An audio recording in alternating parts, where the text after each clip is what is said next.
La inteligencia artificial ignoramos nuestro propio criterio y seguimos ideas que son reutilizadas varias veces y perdemos nuestra propia inteligencia. Nosotros ya no somos intelectuales y pues hemos visto, bueno, pues la mayoría de todos, creo que todos utilizamos ChatGPT o Gemini o IA para cualquier cosa y pues nos hacemos muy dependientes de ello.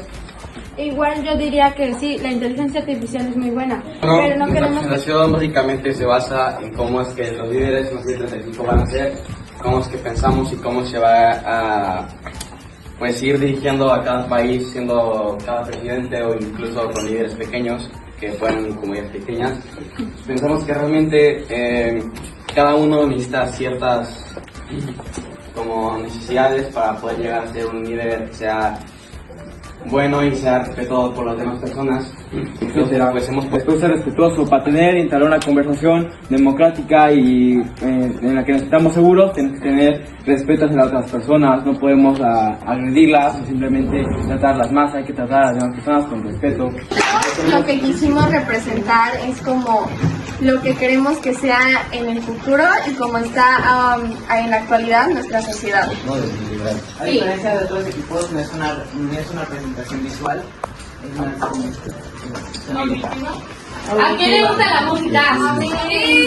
Genial, chicos, hoy vamos a ser unos raperos y nuestro rap se basa en el liderazgo 2035 enfocado en la educación, ¿ok? 2025, welcome to the age. Future students breaking every cage. No nos controlan ni con miedo ni presión. Ellos nos guían con mucha innovación. Digital classroom, saying connection, teachers and leaders with real compassion. We rise together, that's the code. Motivating minds on every road.